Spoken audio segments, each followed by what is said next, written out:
CF-HMS was first known by its serial number, RS-700. It was constructed as a B-35, a bomber. It was actually built in England in 1946, and it immediately went into retirement, just straight into storage, because the war was over, of course, no need for bombers at the time. It's a post-war aircraft, and it spent the majority of its time in the UK in storage.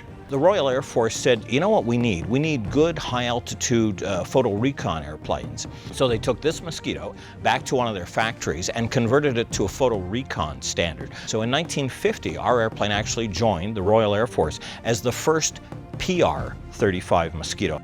And what's unique about this aircraft is that it's a prototype. It's a PR-35. It's the only known one in the world. And it served in number 58 Squadron out of RAF Benson for about 2 years. It was damaged, it was repaired, and then it was retired again in 1952. In 1954, the Canadian company Spartan Air Services came to England to purchase the Mosquitoes for high-altitude photo mapping. CF-HMS was one of the 15 planes they bought. Our airplane, CF-HMS, was the last to fly to Canada, and that was in July of 1956, and went to work for Spartan as a high-altitude photo mapping airplane. CF-HMS flew with Spartan for 4 years, surveying uncharted land from the Arctic tundra of Canada to the rainforests of Colombia, before it was retired in 1960. In 1963, a group called the Air Museum of Canada purchased HMS for their potential museum. It was no longer a flyable airplane. It was disassembled in Ottawa, and it was shipped out to Calgary by rail. The Air Museum of Canada ran into a number of problems and collapsed.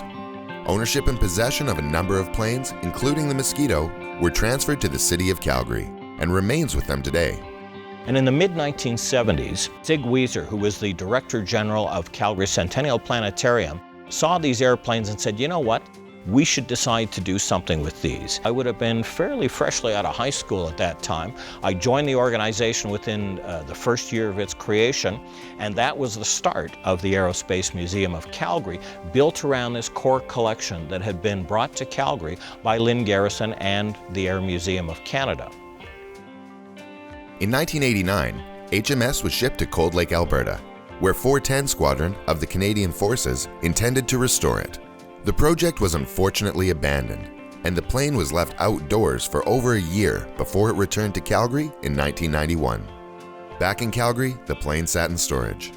In 2005, a UK collector attempted to purchase the Mosquito from the City of Calgary, but the deal fell through due to public outcry. And in 2007, somebody else from England, aware that this Mosquito was in storage in Calgary, came to the museum and said, look, I'd be interested in acquiring this airplane. Well, the museum was quite interested in doing a deal at this time. There was a lot of money involved. So the museum went to the City of Calgary and said, look, I think you should do this. The city still owned the airplane. They recommended to City Council to go ahead with this deal, to sell the Mosquito. Now, there was another airplane involved in this deal as well. It was the Hawker Hurricane. So the way the deal ended up was that the potential buyer in England was going to take the Mosquito to England, have it restored there, but he was also going to take the Hawker Hurricane to England, do a full static display restoration on that airplane, but return that one to Calgary as partial payment. That was happening all behind closed doors. Didn't like the idea of another artifact disappearing out of Canada. And I said, when I get home, I'm going to check it out. And I walked into a meeting with this small group. The group took news of the sale public, and it became a national issue. After 5 years of campaigning by the Calgary Mosquito Society, the City of Calgary set a plan. The Calgary City Council came to the decision that they were going to keep both the Mosquito and the Hurricane in Calgary. The second thing was that they were going to partner with a non-profit organization who would be responsible for the restoration of both airplanes. Ironically, I think it was all the cards fell in a row. There was the right people with the right political connections. There was the right people with the right drive. It was estimated that it would cost $1.6 million to restore both planes.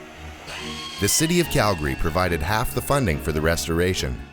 The Calgary Mosquito Society had to raise the matching funds. People got on board when they heard that there was a serious attempt to keep the airplane in the Calgary area, to see it finally restored. People supported that. Our fundraising blew past its goal by $115,000. Much of the work is being completed by volunteers. It's expected to take about 10 years to get this Mosquito to ground-running condition. It is going to take a long time. There's a lot of tedious work to be done, and then it will appear that suddenly it all comes together and you recognize what's there as virtually a complete airplane.